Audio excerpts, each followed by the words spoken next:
Olá, jovens mentes do amanhã. Esse vídeo vai introduzir o nosso estudo num grande e importante ramo da física chamado eletromagnetismo.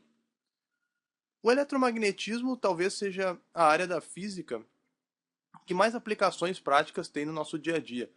Foi o aprofundamento e a compreensão melhor dos fenômenos eletromagnéticos que permitiu ao homem a revolução tecnológica. Então, o que a gente for ver aqui vai ter grande aplicação nos aparelhos eletrônicos que vocês usam aí no serviço de vocês, na escola, em casa. Tá? Nós vamos estudar separadamente os fenômenos elétricos, depois vamos fazer o mesmo com os fenômenos magnéticos, e finalmente vamos construir juntos, assim como fizeram os físicos, a unificação desses dois campos, que inicialmente se mostraram distintos, se mostraram separados e foram estudados dessa maneira, mas que na verdade, como se descobriu depois, eles guardam grande relação entre si, são o mesmo fenômeno, fazem parte do mesmo grupo de fenômenos, que é o eletromagnetismo. A gente introduz então o nosso estudo de eletricidade através da eletrostática. Se a gente for analisar a palavra eletrostática, a gente pode dividir ela claramente em dois termos. Eletro, que remete à eletricidade, à carga elétrica, a gente vai definir depois o que é carga elétrica. E estática, algo que está estático é algo que está parado, é algo que está em repouso. Então, o eletromagnetismo, a eletrostática, é a área da física que estuda os fenômenos que envolvam carga elétrica em repouso. Antes de começar a entrar na eletrostática, nós vamos fazer um breve histórico sobre como o conceito de eletricidade evoluiu ao longo da história. E a gente vai perceber que a compreensão do homem, a melhor compreensão do homem a respeito da eletricidade, passa obrigatoriamente pela melhor compreensão do homem também a respeito da estrutura da matéria, como a matéria é formada. Quando o homem consegue compreender melhor, investigar melhor o mundo atômico, formular melhor os modelos de átomo, vai evoluindo também o conceito do homem a respeito de eletricidade. Então o nosso histórico começa lá na Grécia, do século V a.C., século V AC, quando os gregos já conheciam essa resina que está aqui na pedra representada, chamada âmbar. O âmbar é uma resina secretada por uma árvore que depois de alguns séculos se petrifica, se vira um fóssil e fica preservada ao longo dos anos. O interessante é que o nome do âmbar em grego é electron. E o que os gregos sabiam a respeito do âmbar na época? Eles sabiam que se o âmbar fosse atritado com algum outro material, ele apresentava a propriedade de atrair outros corpos. O âmbar aqui, essa pedra, na mão da pessoa na foto, foi atritado com algum outro material e está atraindo a pena. Bom, meio que mais sabiam os gregos sobre eletricidade? Na verdade, mais nada. E isso permaneceu durante muitos séculos. A questão do âmbar e desse fenômeno dele conseguir atrair outros corpos após ser atritado, nada mais passou a ser do que uma curiosidade. O estudo sobre isso não chegou a ser aprofundado e levou séculos e séculos para que isso acontecesse.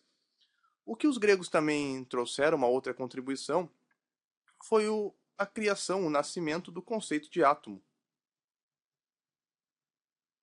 E esse nascimento ele foi praticamente filosófico.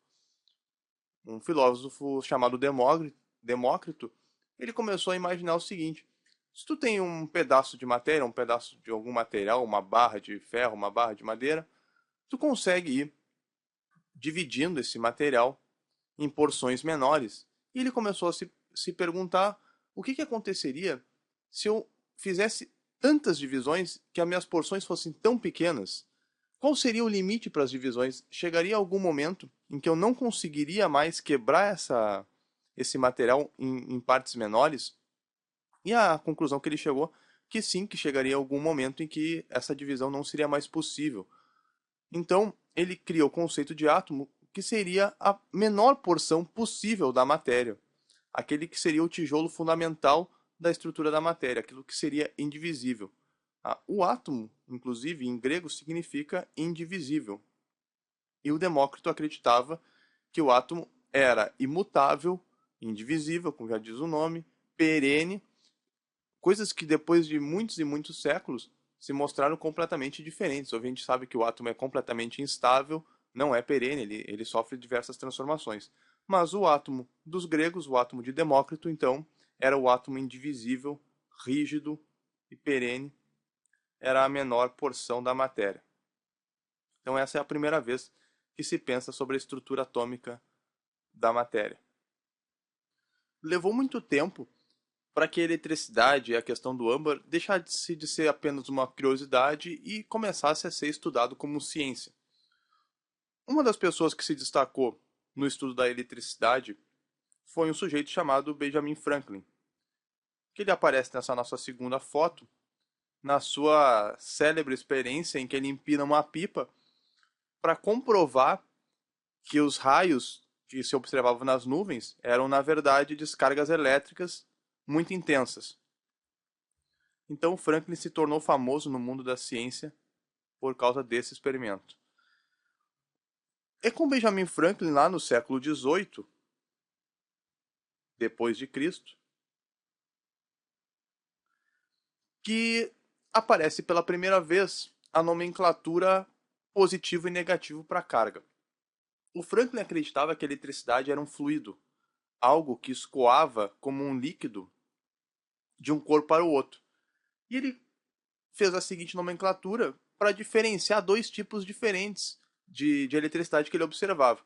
Ele dizia que quando um corpo apresentava excesso desse fluido, que ele chamou de fluido elétrico, ele apresentava carga do tipo positivo. Então, a carga positiva tinha a ver com excesso do fluido elétrico. E a carga negativa tinha a ver com a falta do fluido elétrico.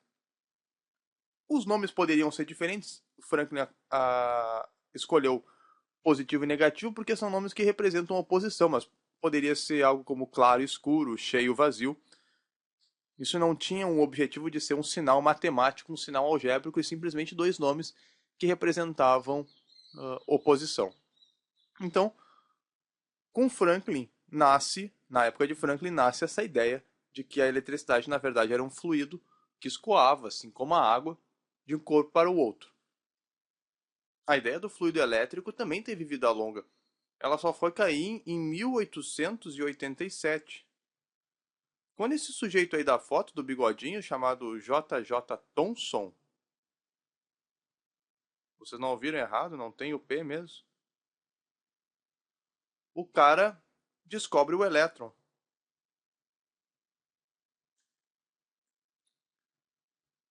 Qual é a relevância que isso tem na nossa história? Por que isso derruba o conceito do fluido elétrico estabelecido pelo Franklin? Porque o elétron carrega eletricidade. E o elétron é uma partícula. O elétron não é um fluido.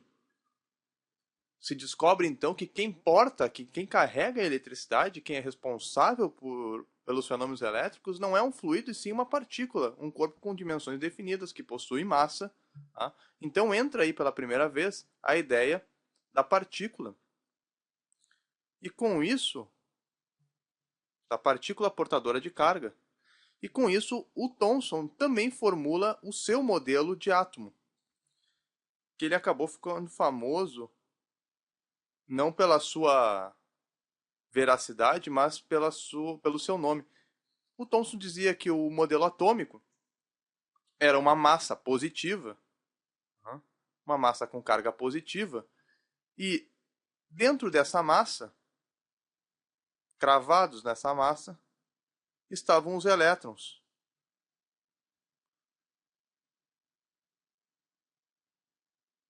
Por toda essa massa existiam elétrons. Imagine que isso aqui é tridimensional. E ele deu o nome desse modelo, fez a analogia com um pudim de passas.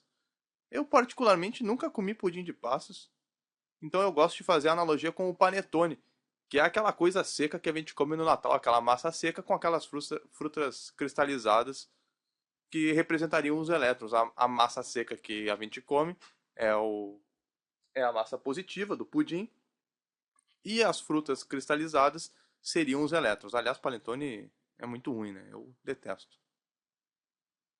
Então, pudim de passas é o modelo do Thomson. Certamente tu já deve ter escutado sobre isso na escola. O golpe de misericórdia no conceito de fluido elétrico ele foi dado por um sujeito chamado Ernest Rutherford, que em 1911 formula o seu modelo atômico. Então tá aí o Rutherford, que também tem bigode, mas acredite, para ser físico não é pré-requisito ter bigode. E aqui é o modelo que o Rutherford propõe, que é bastante distinto do modelo do Thomson, do pudim de passas. O Rutherford descobriu que as cargas positivas e negativas estão separadas, que o elétron não faz parte do núcleo. Ele descobriu que o átomo é composto por um núcleo positivo de prótons e nêutrons, embora o nêutron não tenha sido descoberto pelo Rutherford, foi descoberto pelo Chadwick anos mais tarde. A gente já inclui ele no nosso modelo. E o núcleo concentrava a maior parte da massa, e ao redor desse núcleo estavam os elétrons, que eram em igual número aos prótons. Então, o átomo tem um número igual de elétrons e prótons. O número de elétron no átomo de Rutherford é igual ao número de prótons. Então essa é uma das características do modelo de Rutherford. O modelo de Rutherford, diga-se de passagem, não é o modelo definitivo de átomo, mas ele vai servir muito bem aqui para os nossos propósitos, então a gente vai usar ele por enquanto. Quando a gente for aprofundar os modelos atômicos, a gente já vai estar estudando física moderna. Por que o modelo de Rutherford é o golpe definitivo no conceito de fluido elétrico? Que na verdade já estava descreditado.